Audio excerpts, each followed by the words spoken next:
This segment is sponsored by the Princess Alexandra Care Home in Blackpool, providing high-quality care in a warm, welcoming environment. Hi,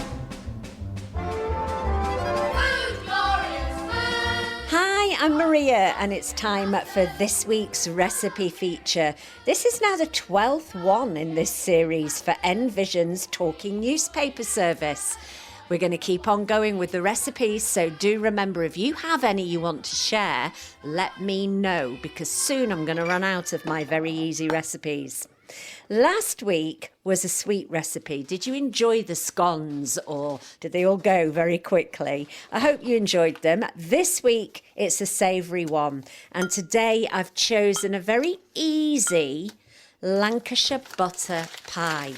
Now, Lancashire Butter Pie is something I'd never had before I started working at BBC Radio Lancashire. Someone gave me the recipe when I was doing a food programme, and it is delicious. It's one of those dishes that once you've made it, you can either eat it all in one go with some cabbage and some peas and have it with your family, or you can keep it in the fridge and have a slice of it throughout the week if you want. It's absolutely delicious, and it's very, very affordable to make.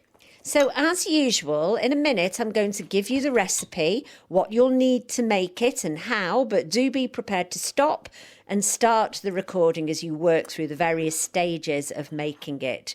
So for your shopping list for Lancashire Butter Pie, you'll need, for the pastry, 230 grams of plain flour. That's about 8 ounces. You also need 100 grams of butter or margarine. Again, that's about 4 ounces. And you also need salt and pepper for the taste. For the filling, you need 3 large potatoes, 1 or 2 large white onions. That's depending on taste. I don't really like onions that much, so I only put 1 onion in mine. And you also need 150 grams of butter, about 5.5, 6 ounces of butter.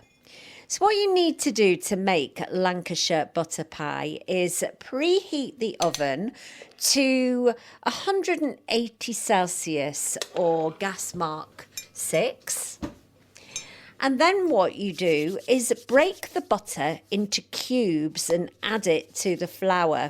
So just like you're making a typical pastry mix here, you use your fingertips to mix it all together until it resembles breadcrumbs, and then gradually you pour in a little bit of cold water, just a little bit at a time, and stir and bind the mixture until it begins to feel like a pastry. So you can only do this by keeping adding the tiniest bit of water. If you add too much water, it will be too sticky. Then you need to add more flour. So you've just got to measure it right, and then you'll soon feel it catch on the wooden spatula that you'll know when it's ready, and it's like a pastry consistency. Then what you do is you place the mixture into a plastic bag, remove all the air from the bag, and then put this in the fridge and leave it for around 30 minutes. During that time, what you need to do is peel and slice both the onions and the potatoes. And if you part boil your potatoes first, then they'll be easier to cook. Because then what you need to do is gently fry the onions to soften them, and then add the potatoes as well, sliced up. Just like we made the tortilla the other week with the Spanish omelette, you're forming layers of potatoes and onions, which you'll then need to put in your pie. So when your pastry is ready, take it out of the fridge, flour a board, and cut the pastry in half, so you've got half of the pastry for the lid of the pie and half for the base.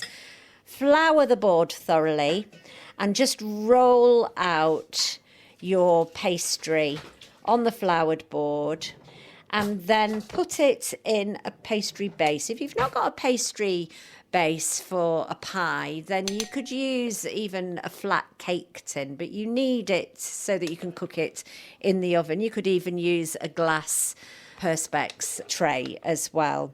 So then what you do is you begin to create your butter pie. So you've got the base there, and then you layer slices of potatoes, slices of onions, and then cubes of the butter. And you just keep repeating this until the dish is full. And then season it with salt and pepper and use the remaining pastry to make a lid. So again, you need to roll out this and then put it on top of your pie. Make a little hole in the middle so some air can escape whilst it's cooking. If you want to, brush the top with a little bit of milk or egg. And then add it to the oven and put it in the middle shelf for up to 30 minutes until it's golden on top or crispy to touch with a fork. As I said, you can traditionally serve this with red cabbage and it conjures up winter time dishes, doesn't it? But I quite like making this in the summer and then having it at a barbecue as a side dish, or to have it just throughout the week with a nice salad. It's gorgeous because it's very, very buttery, very indulgent, and I think you're going to like this one. So enjoy. Remember, next week it'll be the turn of another sweet recipe, which might be another cake, especially for the summer. And again, if you've got any suggestions for recipes that you want to share, do let us know at Envision, and I'll try and feature yours sometime. For now, happy cooking.